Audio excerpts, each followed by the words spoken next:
Well, good morning, good afternoon, good evening, or good Sunday morning, whenever you're watching this. I don't know when you're watching this, but we're going to have an awesome time worshiping together in spirit and truth online here. So very anxious to spend time with you. We're starting a new series this week. We wrapped up Echo last week, and we're starting a new series this week called Bring It Home. And this is a 3-week series where we're going to focus on the influence that we have with our kids in our home and making a difference. This week we're going to talk about success and greatness, okay? So I pray that you will stick with me. Again, let me just say this real quick. You may not be a parent, that's okay. You may be a grandparent. You may be a parent, you may be an aunt and uncle, whatever it is. Regardless, you have influence, okay? There are people that look at you. I know that growing up, and still now, there are people that I look at that are not part of my family that are very influential to me. So we all have influence.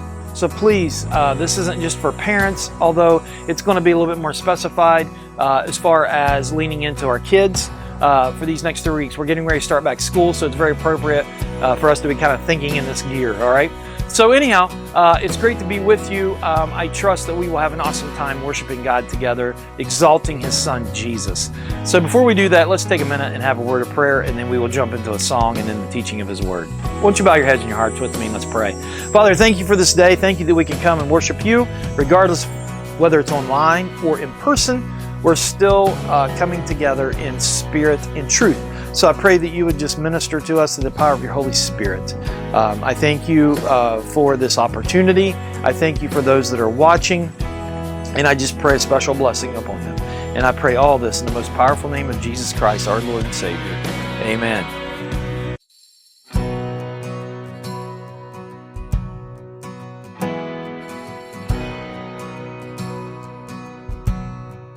I searched the world, but it couldn't fill me. Man's empty praise, treasures that fade are never enough.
Again, it is great to be with each and every one of you, worshiping with you online. I hope you understand that. I hope you know that as we join together online, that this is certainly no backseat to being in person or anything like that. I genuinely enjoy worshiping and teaching online as well. And again, as I shared with you last week, we've done some modifications, some renovations actually within our worship space, and it looks awesome. However, we're having a little bit of complications with our lighting, and I thought I would just go ahead and film one more time out here. So this is why we are outdoors once again. But here shortly we will be indoors, and the rest of our technology will be becoming more integrated as well, and it will create more of an experience for you to be there in person as well. So that's where we're heading, and I promise you that's where we're going, and that's happening.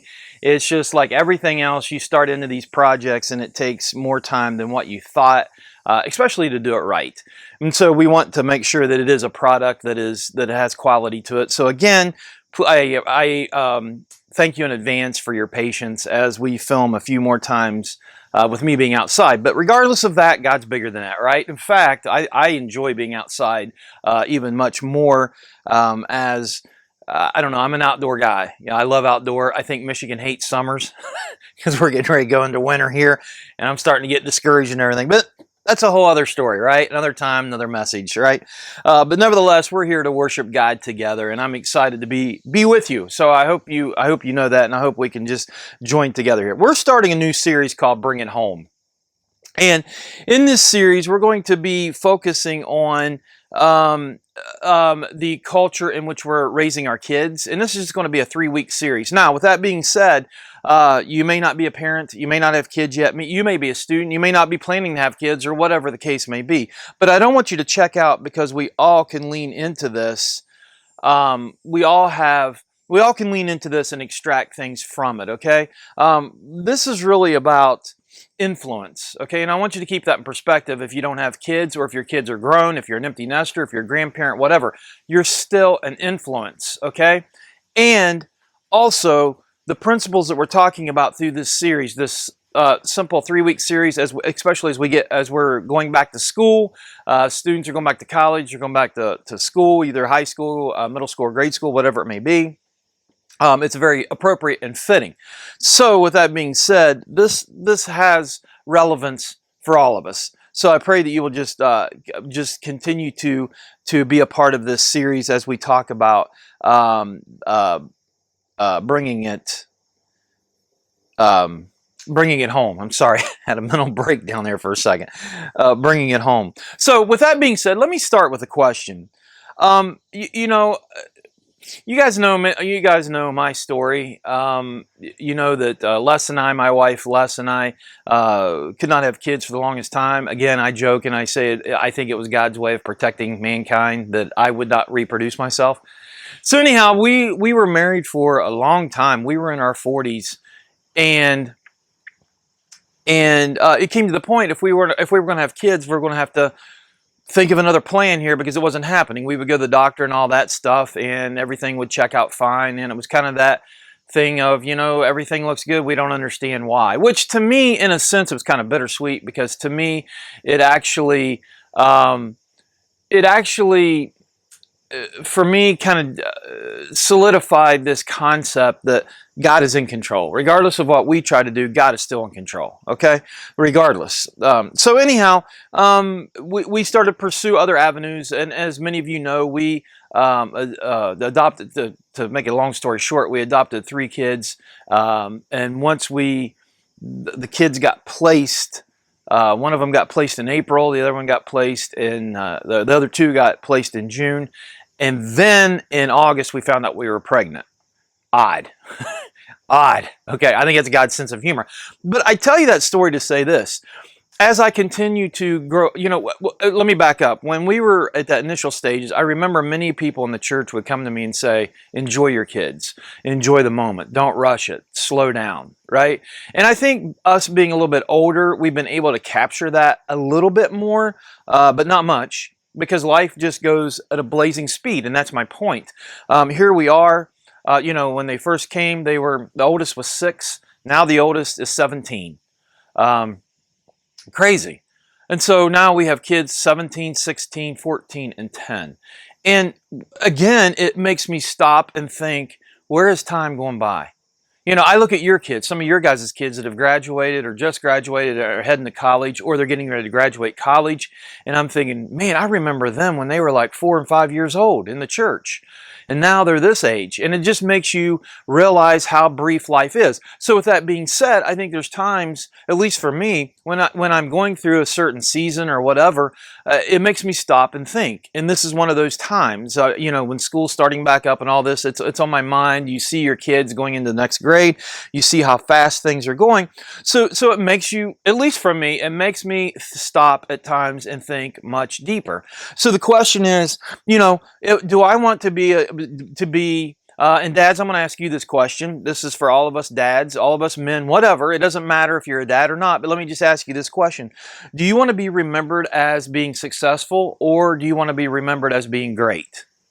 And I think there's a difference. If you had to choose between the two, which would you rather, your kids or other kids within your life, other individuals within your life that know you, that you've been an influence on, regardless if you're a parent or not, you're an uncle or whatever, you have influence, okay? Whether a coach, a neighbor, whatever, you have influence. People look up to you. There's people in the church that I have not been related to whatsoever, but I look up to them because I see within them something vastly different. So my question is, dads, would you rather be remembered as successful or great? Okay, and I think there's a difference there. Okay, moms, I'm going to ask you the same question. You're in the same boat, women, okay? Regardless if you have kids or not, you're an influence. So let me ask you the same question. Do you want to be remembered as being successful or as being great? Okay? And I think it's a very powerful question for us to stop and think. And I think at this point, again, as we go back, as we are in this season of going back into school and the school schedule starts back up, our summer's coming to a close, and some of us are getting discouraged because winter's right around the corner. But my point is, it makes us stop and think and ask ourselves those questions. And I think it's a very important question. As I said, it doesn't matter. I don't want you to check out if you don't have kids, or if you're a student, or if you're younger and you don't have kids yet, you're in college, high school, whatever, or if you're an empty nester, or if you're a grandparent, or whatever. We are all in this together, and this all relates to us. Do we want to be remembered as successful, or do we want to be remembered as great? Now, when it comes back to kids, and this is where we're going to kind of drill down a little bit more specific in our level of influence. Okay, I would say that most of us want our children to be successful, right? For those of us that are seeing our kids grow up and go to college and school and things like that, I would guess that most of us, our aim would be, we want our kids to be successful. All right. Now, however we define that's another question. In fact, that's what we're talking about here. Okay. So, if we're just aiming for our kids to be successful, the thought is that we're aiming much too low, okay? If it's all about just being successful, about, getting a job, or whatever it may be, preparing our kids for whatever it may be, getting a job, getting married, having grandkids, having nice car, having this, however we define success, right? This comes down to how we define success. I think that is aiming we're lowering the bar, I think, a little bit too low. I think there's a different thought here that says, what if we are trying to prepare our kids for greatness? Okay? What if it's not just about our kids being successful, but we want our kids to truly be great? So, there's a difference between greatness and success, and let me just share with you. Jesus gives us an incredible example in Matthew chapter 11, verse 11, and I think it's also in Luke chapter 5, someplace in Luke, the same story happens. Luke records the same story. But in Matthew chapter 11, verse 11, he's talking about John the Baptist. He's referring to John the Baptist. Now, what do we know about John the Baptist? Well, we do know that John the Baptist was around the same age of Jesus, a couple months older, right? We know that he was the cousin of Jesus. So that's what we know. We know that he was the forerunner of Jesus, and we'll talk about that here shortly. But Jesus gives this tremendous, and not just because he's not just because John is his cousin, but he gives this incredible compliment to a couple of parents named Zechariah and Elizabeth, who are John the Baptist's parents. And he says this.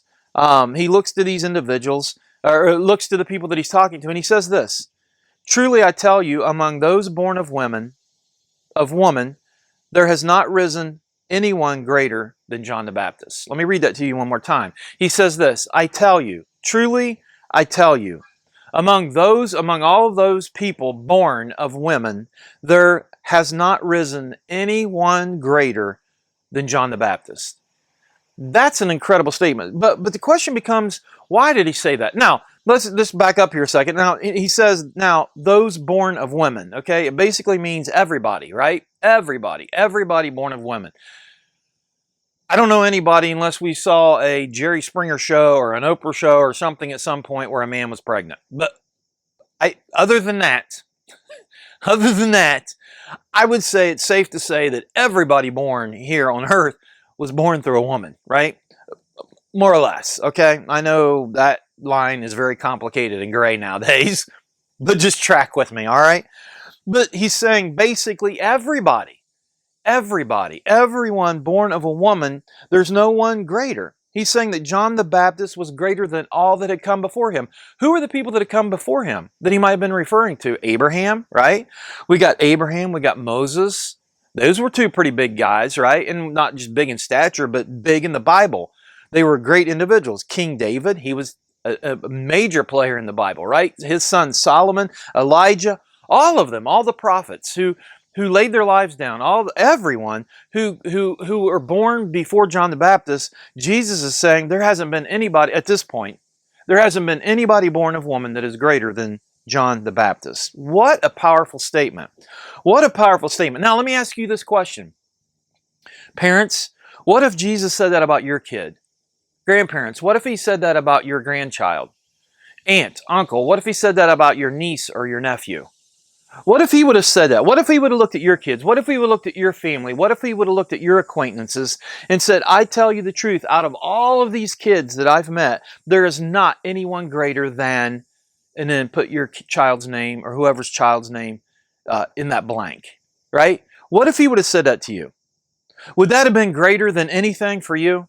To hear those words, would that be greater than anything you could ever hear? I mean, truthfully, really think about it. Would that be better than anything that you could ever imagine someone saying about your child? Meaning that this would be greater than them becoming the best player on the traveling team or winning the state championship or being on a Blissfield baseball team, right? The highly revered Blissfield baseball teams, right?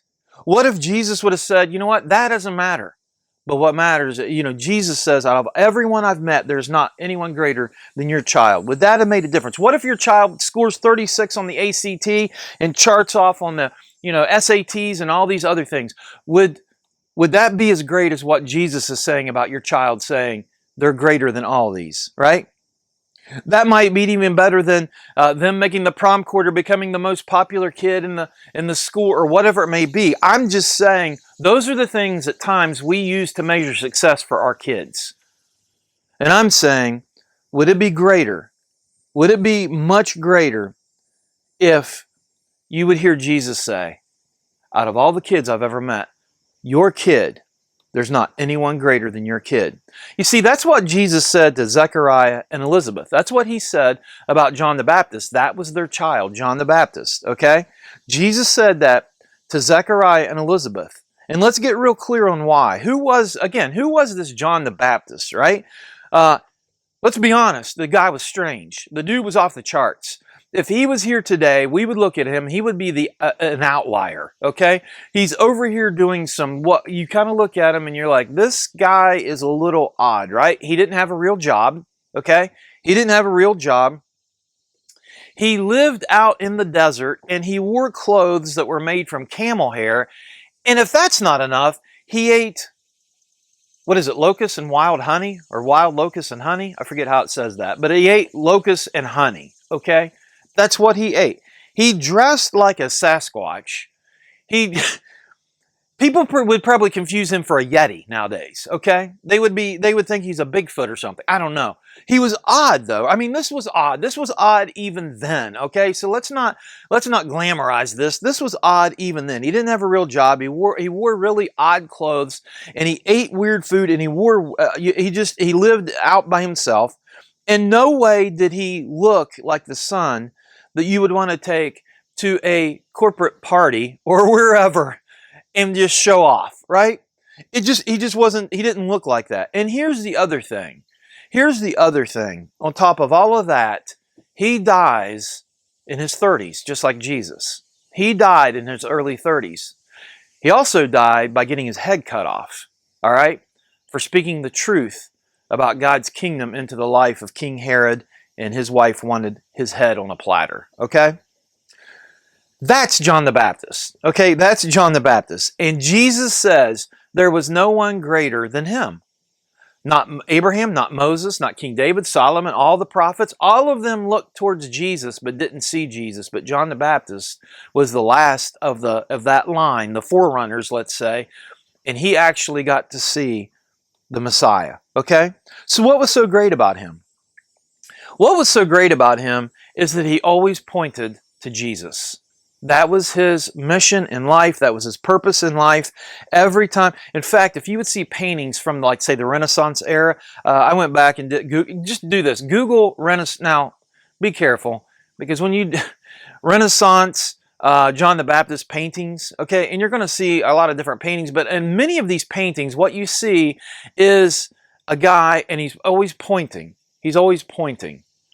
That's what he did. He pointed to Jesus. That gesture there sums up why he was so great, is because his life was all about pointing people to Jesus. Now, there are people that are current contemporaries in our world that kind of live the same way, all right? In the past, you think of people like Mother Teresa. You think of other individuals that literally gave their life, like Mother Teresa living in Calcutta with the lepers and all these outcasts in India, and all these people that no one wanted, the untouchables, and all these people that you weren't allowed to touch and give affection to. You know what I mean? Much like in Jesus' day. But you have a person like Mother Teresa who just gave her heart to them.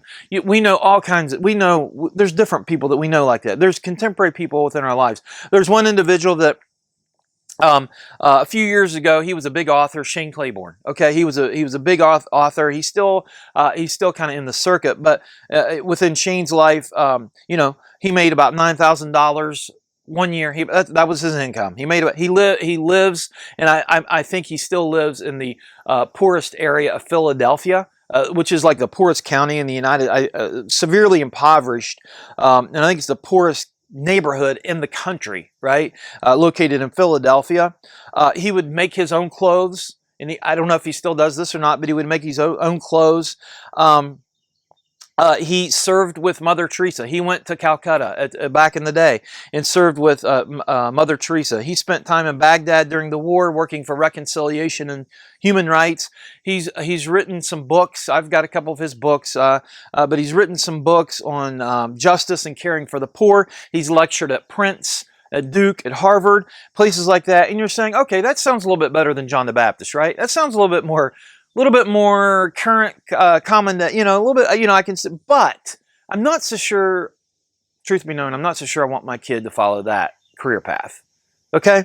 I'm not so sure I want my kids to follow that career path. I want my kids, to make money, just with this guy. He never made hardly any money. He doesn't make any money. He never got married, never had kids, never owned a home or anything like that.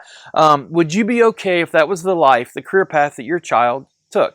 What if your child was this star athlete, and they got all these scholarships offered to them for free rides to colleges, or academically they're at the top of their charts, okay?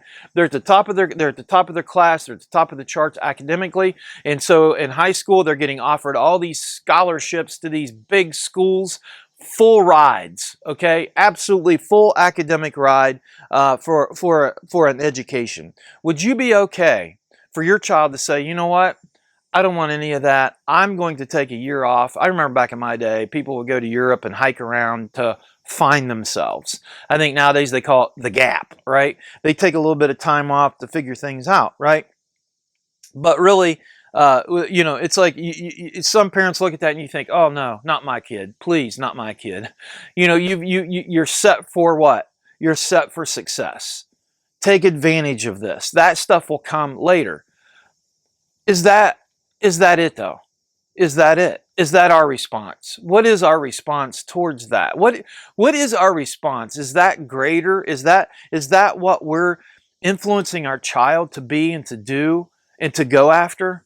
Is that what we would define as that's what it means to be successful? Or is there something different, like John the Baptist, that is about pointing people to Jesus Christ? That's it.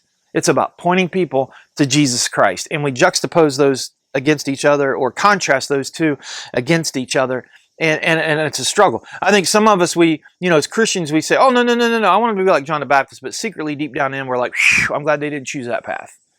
I'm glad they didn't choose that path. I'm glad they went this path because I think there's, they can always get involved with that later, right? And that's maybe how we influence our kids. So I want us to talk about that because there's a couple things that we can do here to really challenge how we cultivate a vision for greatness within our homes and around us, not just success, but for our kids. Number one is this: don't go at it alone. Don't go it alone. Okay? It's not going to work if we're designed to be in community. We have a guys group called the Dudes Group. And that's the group that I'm a part of. And every other week, there's about, on average, 6 to 7, 8 of us that meet. And anywhere that can go from 6 to 7 to 12, okay? Or so, something like that. Some number like that, if everyone would come, right? But it's this group where, as guys, we get together and we just don't talk about, we go through different books, and I want to share with you just a thought here real quick, but we go through some different books that really challenge us. One of the books that we're going through right now, and we're getting ready to wrap up, is a book by Paul David Tripp called Parenting. And when we started thinking about this message, I immediately was drawn to this book because this book actually takes, I think, a lot of the paradigms or the traditional thinking of how to raise kids, and I think it just really makes us think more philosophically, more biblically, more Christ-centered, but more philosophically, okay? More from a Christ-centered perspective in our worldviews, okay? For instance, and again, the point is, we're not going at this alone. I've got a group of guys that's going to challenge me, that's going to lean into me, that I'm going to give permission to lean into me. I'm going to give permission to be I'm going to be transparent with them. I'm going to be vulnerable with them. I'm not going to do this alone. So we talk about things. This is called parenting. We talk about it being a calling, and we talk about parenting, about instilling grace and how we navigate the law. Understanding that we can't do this. We have this inability to do this. We talk about identity, process. We talk about authority. We talk about, having character. We talk about, the last one we talked about this past week was false gods. And it talks about that these kids are worshipers, and we have to help and guide them to worship God and not these other things. So it takes a completely different perspective on parenting and takes it much deeper. I share that with you to say this: I'm not going at it alone. I'm being challenged. I'm allowing other individuals to lean into me, to challenge me as a father, as a man, how I define greatness, how I define success, how I parent my kids, how I influence them, okay? So if you're going at it alone, it's not going to work. And we have other ministries that, at Element, we have our E3 Kids ministries that we try to partner with parents to try to help them. But it's not just the church's role, it's the parents' role to raise their children, but the church assists in that, comes along and influences. If you're trying to go at it alone and you're a person that's not going to be vulnerable and transparent, you're going to have some major gaps, and you're going to be discouraged from time to time, and you run the risk of you being the one that defines what success and greatness looks like, and you're never challenged, okay? Don't go at it alone. Get in a group. Get in something like that. And if you need help, please email us, and we will figure out a way to plug you into a group. There's another men's group that meets on Sunday morning, not just about parenting, but enables you to sharpen yourself. Another men's group. There's a women's group that meets there as well in the starting point room. We have young moms. We have some other things. So if you're not plugged in and you want to be plugged in, please email us, and we will work on that. And here coming in the fall. We're going to be starting up some other groups called Rooted, and they're discipleship groups that last for 10 weeks, and then from there, hopefully, it will birth a small group. So those are things that are coming up that helps you not to go at it alone. We are not designed to go at it alone, and that is a ploy of Satan. Okay, so the first thing is, if we're going to have a different perspective on greatness and success in raising our kids, we've got to get in a healthy group that helps us and assists us. The second thing is this: it's more caught than taught. David Brooks wrote a book called The Social Animal, and in that book he talks about the difference between the rationale and relational, experience in influencing kids. And one of the things he discovered was, he leaned into a University of Washington researcher who discovered that even at 43 minutes old, a child can mimic something that an adult is doing. Okay? And in that book, the researcher from the University of Washington says this: we are born to download what we observe from those who are closest to us. Okay?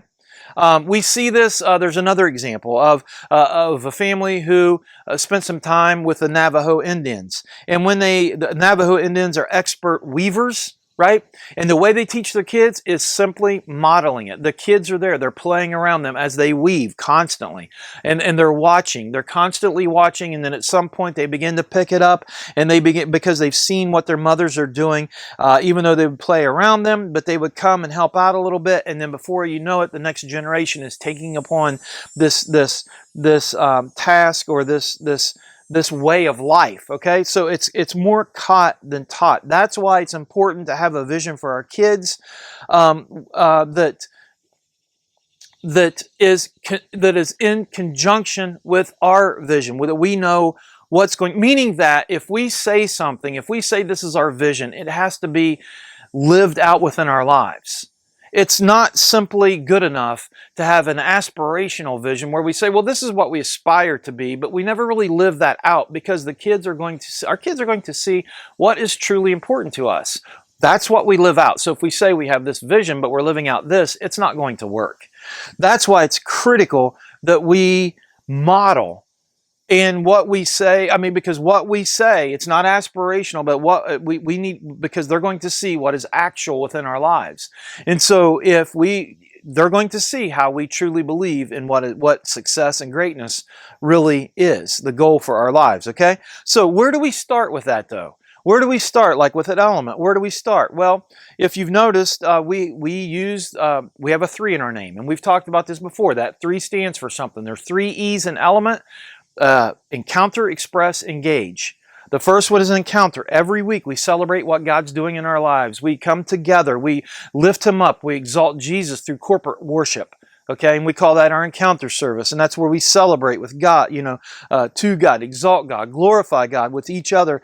We spend time in prayer and reading the Bible. That's what the kids need to see, right? Kids need to see that. The next one is express, and that's where we connect in small groups. That's where we begin to invest ourselves more so. We invest ourselves. We invest our time. We invest our money. We invest our talents. We get plugged into ministry. We are generous individuals with our money. We understand that everything comes from God, and He blessed us with it, and we're just stewards of that, so we give back to Him, right? We invest ourselves into a small group where we connect. Okay, and that's where we're not going at it alone, right? And that's what that means to express. We're expressing our love back to God by investing in His mission.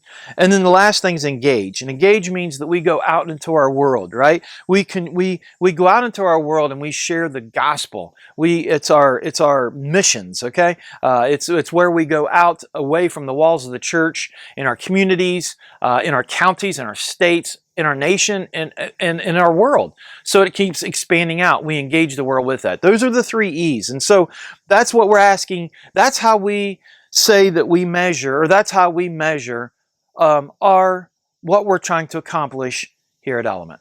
With that being said, what we say is we're trying to help people become E3 Christ followers. Well, what does that mean? That means that you're encountering, you're coming on a weekly basis and you're encountering with the rest of the faith community, we're coming together, we're encountering God, glorifying God, we're bringing Him glory, exalting His Son Jesus. We're coming together for prayer and the teaching of the Word and spending time together that way, encouraging one another, right? And that's what it means to be an E3 Christ follower. We're encountering God together. We're expressing that back to Him through groups, through the giving of all of our resources, our time, our talents, our treasures, and then we're engaging the world around that. That's what we're trying to accomplish as a church, helping people to become. Well, first of all, our vision is helping the broken, or healing the broken one life at a time, right? Restoring the broken one life at a time. And we believe that will happen by helping people become E3 Christ followers, encountering, express, engaging, engaging. And so don't go at it alone, right? Don't go at it alone. Again, it's caught more than taught, meaning that if this is important to you, your kids are going to see that. Your kids are going to see what's important to you.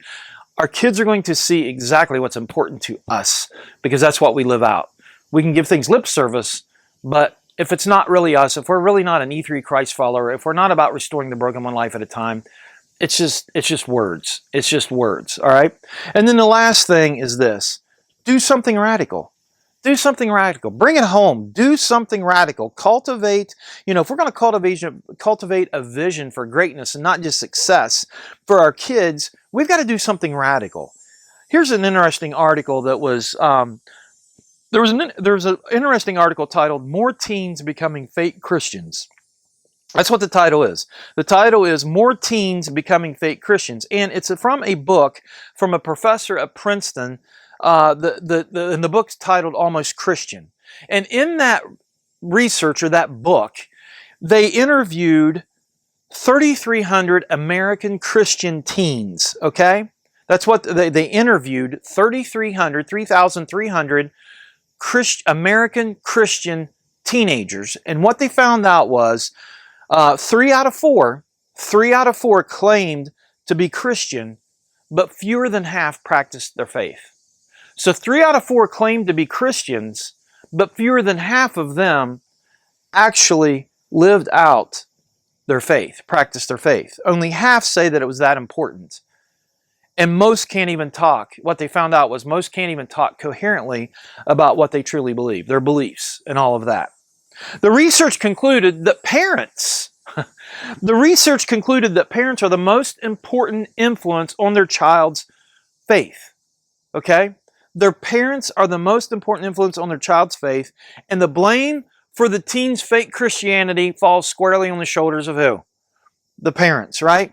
And the quote from the book says this: "Too many parents practice a gospel of niceness, where faith is simply doing good and not ruffling feathers. The Christian call to take risks, witness, and sacrifice others is not seen." Okay? It's not seen. Parents, maybe it's time we take a radical step of faith.